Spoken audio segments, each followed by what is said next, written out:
Hi, welcome. I'm Michael. I want to welcome you to Ask the Professional today. We have a great show about children's trauma, which hopefully I don't cry through.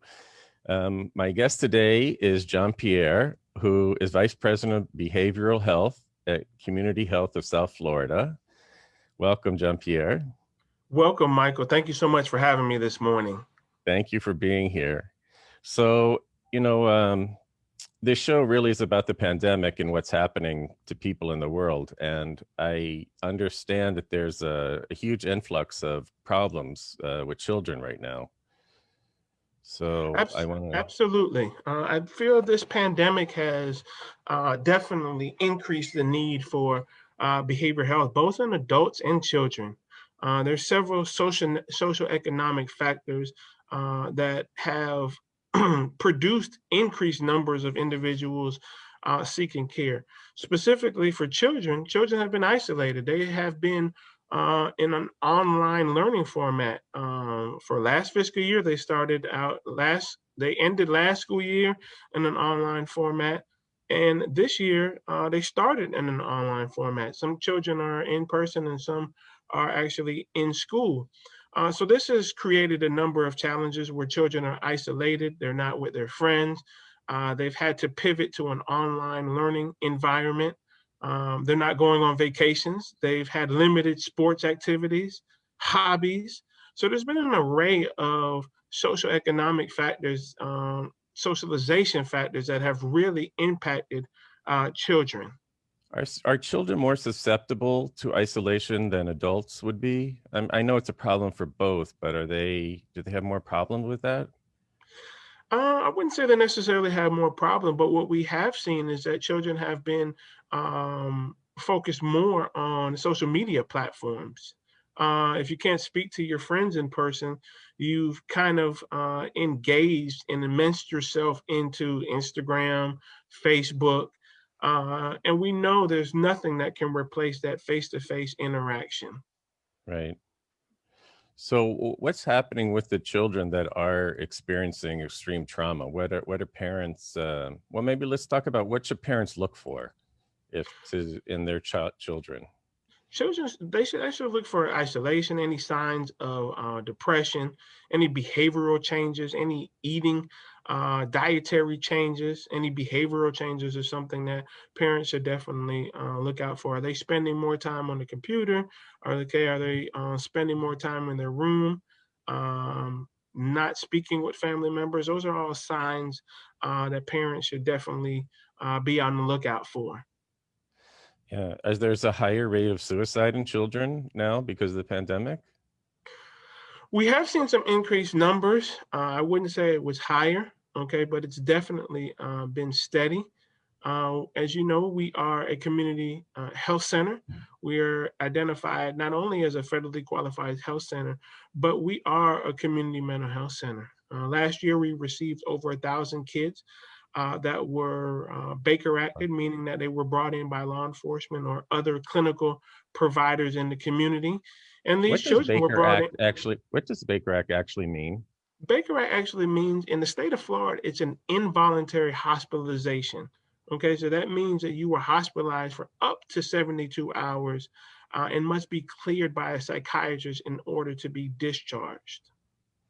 So it's something like a parent would Baker Act a child or No, a parents can't guardian. actually Baker Act. It has to be either a licensed clinician, a medical doctor, Uh, or law enforcement can initiate an involuntary hospitalization, which is known as a Baker Act. and what would be happening with the person that they would need to be Baker Act? They just Either not they have could be control. Yeah, they could either be presenting with some suicidal or homicidal ideation. Right. They could have an altered thought process, potentially maybe having some auditory hallucinations, visual hallucinations. Typically in children, we see a large share of children are being Baker Act due to behavioral problems, impulse control, signs of attention, ADHD, oppositional defiant behavior is a lion's share of the diagnosis we see from children coming in. Wow. And so what happens to the child when what's the process that they go through? when this happens to them? Unfortunately, we actually have a broken system, Michael, and that's a great question. In the state of Florida, there's actually designated Baker Act receiving facilities. And those facilities are responsible for accepting children and adults. But we are in an unfortunate situation where we are the only Baker Act receiving facility in South Miami-Dade. So unfortunately, we receive children and adults. And this is tragic because it's already a traumatic situation where children are brought into a facility by law enforcement, handcuffed.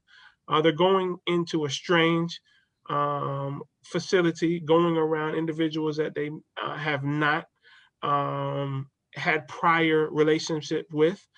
We complete a screening, of course, a physical health assessment, and then we start the daunting process of actually looking for a bed. Mhm. There are only a handful of children facilities in Miami-Dade. So we start the daunting process of actually looking for a bed. And this can be challenging, Michael, because there's only a limited number of beds. So sometimes the children are here from 8. Come back in a second. It might be on his side.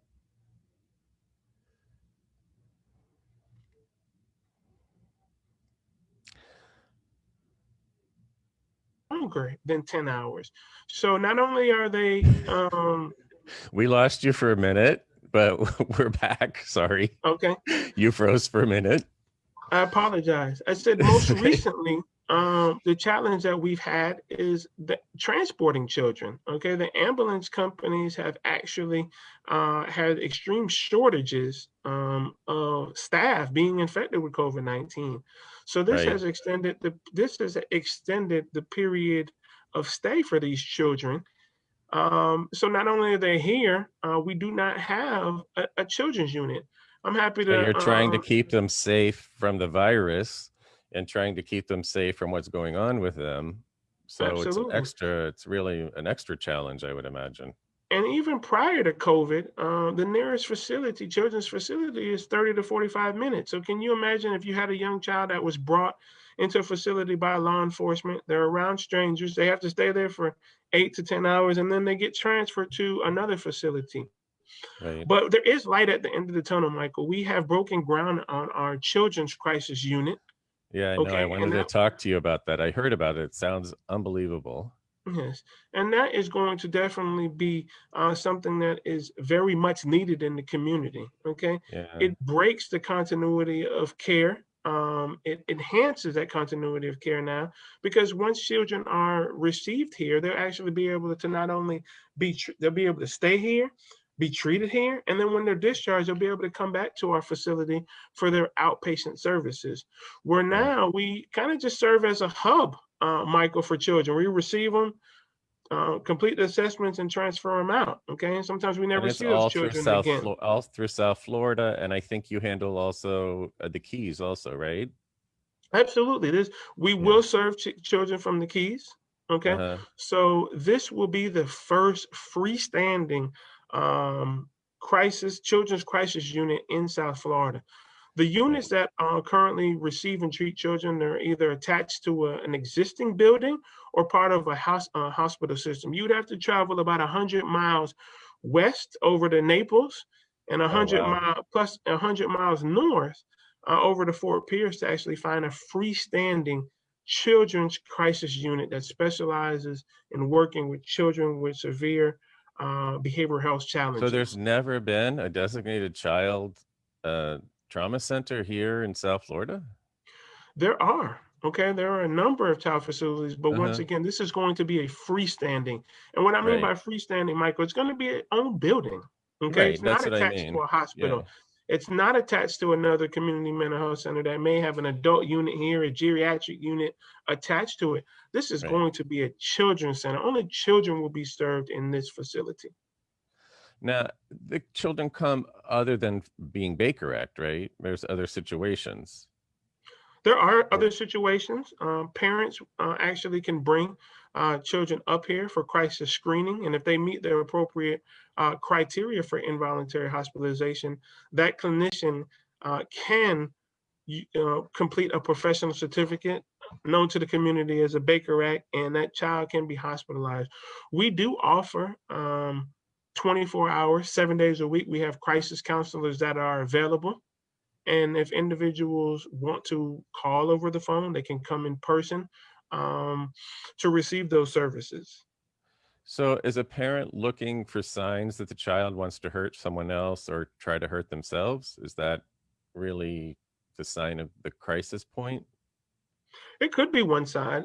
We actually have seen children who are displaying what we call in the field self-injurious behavior, where they're either cutting, they're putting bruises on themselves. So those are definitely signs that a child does need some type of clinical observation and screening because those behaviors are just not normal, Michael. Right. And they need a real doctor's help. They don't, they need somebody who's actually qualified, who knows how to handle this.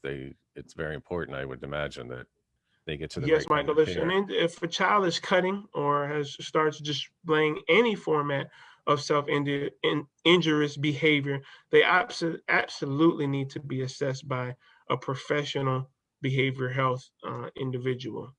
And would they just call your main line to try to get in touch with somebody if they're having a problem with their child? Absolutely. They can actually call to make an appointment. But I do Right. want to provide you a number, Michael, which is our screening number. And Hmm. this number goes directly to our crisis unit, and the community can just ask to speak to the crisis screener or just explain their situation. And I'm going to give you that number, Michael. It's actually 305 Uh-huh. 252 4865. And that's a direct number to our crisis stabilization unit where the crisis counselors are housed.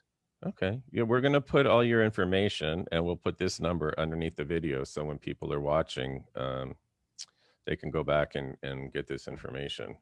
So if they call the crisis Phenomenal. line, they're going to get a specialist that actually understands what they're dealing with and that can actually help them and guide them through the stress of not knowing what's happening to your Absolutely. child, And we right? have to take into consideration, Michael, that we also need to take into consideration, Michael, that not some things are just individuals seeking linkage and referral.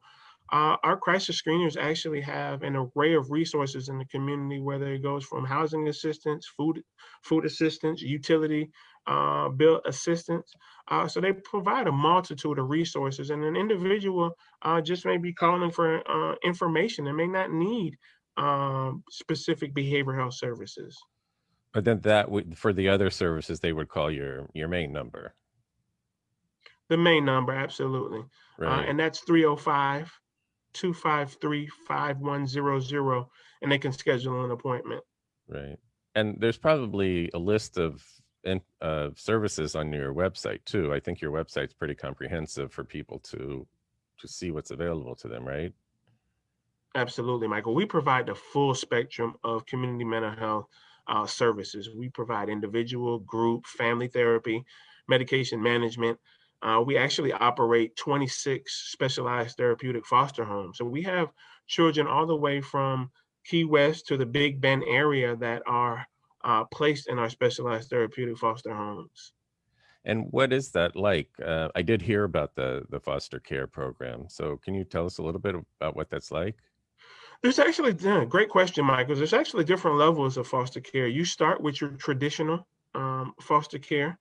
And then if individuals need more of an enhanced therapeutic environment, they're actually bumped up to specialized therapeutic foster care. And those parents have more of an expertise dealing with children with severe behavioral health issues. If So they're they've unsuccessful, been trained by you all, and they have special training in the specifics of child mental health issues, right? absolutely.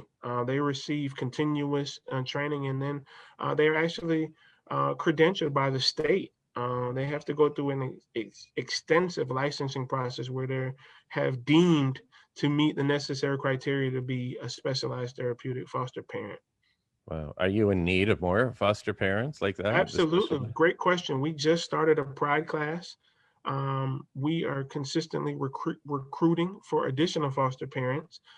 Pride is kind of the first step, and that is a national evidence-based curriculum that potential foster parents must take in order to start the licensing process. It must take a very special type of person to be able to handle that and It to sure does, Michael. And we do have a number of special foster parents. Not only have they been dedicated to fostering these children and providing that therapeutic environment, but we've actually had a number of foster parents that have actually have adopted children. right. And we're extremely proud that we've been able to adopt a number of children that have been placed in our foster care homes. Do you hear often from the foster parents that how rewarding it is for them, the So experience? absolutely. As we know, we are in a pandemic now, and I have regular communication and ensuring that they have the appropriate PPE for their families and also for our foster children. But yes, it takes a special family and a special person to be a foster parent. These children have extreme behavioral health challenges. And we've done a lot. Annually, we have a special toy drive that's open to our all children that receive services, and our specialized foster children participate in there every May. For the last 3 years, we've had May is National Foster Care Month, Oh wow. and we've had a brunch. Okay, and it's been well received. And then during that brunch, we actually recognize our foster parent of the year.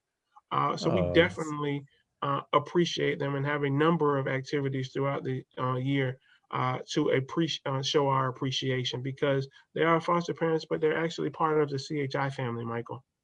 yeah. Yeah, I would imagine it's rough. Um, and so let's talk more about the trauma center. I know that it's started.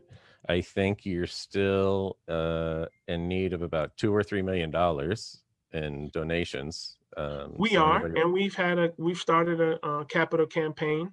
Most recently, we were able to secure some GOB dollars, which are county dollars that will help towards the construction.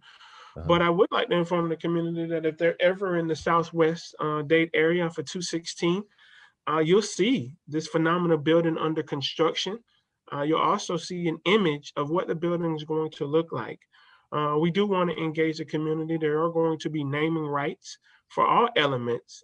Most recently, we started to really campaign and start our building block campaign, meaning where individuals from the community can actually buy a block with their name on it, and those blocks will be immediately in front of the entrance of this children's yeah, I facility. think it's called Brick for Hope is what your Brick for Hope, campaign is called. absolutely. Yeah, and they're between $250 and $400, Mhm. and they will etch your name on it, and you will be memorized forever, Yep, memorialized that you were part of the helping, this amazing building to be put together.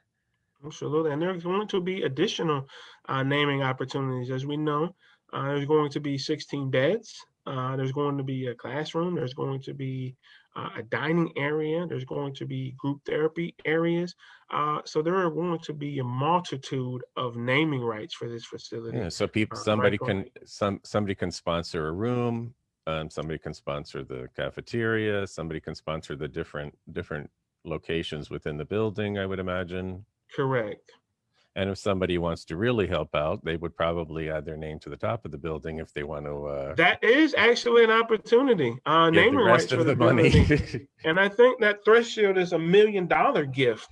Get you that naming right opportunity. I would need to double Yeah. check with Ms. Elber, but that is one of the opportunities that we do have available. Yeah. And I think for a lot of people, the $1 million isn't that big of a stretch. I know, but so hopefully we can, help you raise that and get it going. Mhm. When are you hoping the center will be open? We're projecting that we should have some format of opening sometime around this time next year, November of 2021. Wow, that As would we be great. know, this pandemic has slowed down a number of industries, and sometimes with permitting. So we want to have that cushion, but we're tentatively looking at November of 2021. Now, does the center networked with all the hospitals and emergency rooms? Is that sort of how the children might come in? Absolutely. We do have working relationships with all hospitals in Miami-Dade, and I can give you a typical example. If a child was displaying injurious behavior, the mom may have brought that child to Homestead Hospital to get medical treatment. But then when the physician assessed them and said, why did you cut yourself? Okay, and most likely a Baker Act is going to be initiated. Well, Right. Homestead doesn't have a children's unit. They don't have an adult unit. So guess what? They would be looking for a bed for that child. And luckily, they Wow. can go a few exits down on the turnpike, and they'll have this phenomenal facility to transfer that child to. Right. Wow. That's really amazing. And I think you all are having your 50th anniversary um, of the establishment of CHI. Is that correct? Did I hear? Absolutely, we are celebrating 50 years of phenomenal service to this community, and that's why we're extremely delighted that this facility will have its grand opening during this 50th year. Is there a donation spot on the website if somebody wanted to go to your website and donate specifically to the child center? There is a specific location on our website that individuals can go on and So pledge they can gifts. look for the Brick for Hope program to buy a brick, and they can look for there'll be information to contact somebody to help them to find out what part they would like to sponsor, right? Correct. And I want to actually, we do have a fundraising team, Michael, and I think this would be the ideal time if I can kind of put in this plug. Ms. Absolutely, Victoria please. Castro is actually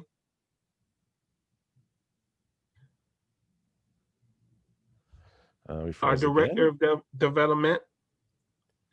And her number, I want to give that directly, is 786 293 5504. And she's really spearheading our efforts as far as raising money for this facility. Okay, we'll also put her information down below the video too, so it'll be on there so people can find all this information. Okay, wonderful. Well, listen, this has been great. It's wasn't as sad as I thought it was going to be for me because I think of these children, suffering, and it just breaks my heart. But at least we got hope coming, with this building and all that you all are doing to help the children in the area. And I really thank you for all you do for our community, and thank you for being here today and for sharing all this. And hopefully, Okay. this is going to help somebody. I mean, forward this video. You don't know who you're going to help. You don't know who is suffering. It could be your next door neighbor. It could be your friend that they're just not talking about it and nobody's saying it. And if they see a Yeah. video, maybe And I think they'll. that's the point that the community needs to know. Yeah. Michael, mental health affects individuals from all elements of life. Okay. And it can happen to everyone. So No absolutely, matter how this is, much money you have or don't have, yeah, it absolutely. it doesn't discriminate on amount of money you have in the bank. Does It not at affects all. everybody. Yeah, and it's something that's not talked about, and people need to start talking about it and not be afraid to talk about it, because it is a clinical, scientific possibility to diagnose something. It's not, it's not just some airy fairy kind of thing. It's actually clinical and scientific. So Absolutely. And real. Okay. yeah, And it is a stigma, but we need to tackle it hands on. And we do have the resources to do that. Uh, so definitely, Michael, it's been a pleasure. I hope I can be on your platform again as we get closer to our grand absolutely. opening. Yeah, Because we do absolutely. want the community to definitely be involved in this grand opening and see this beautiful structure that is going to be a great resource for the children and families in our community. Yeah, because it is a community project, and the community involvement, helps everything that you can. Absolutely. So, wow. Okay. So thank you. Unfortunately, our time is up. I wish we had, another hour to keep talking about this, but we'll talk about it again. And thank you for joining us. And I will see you next time.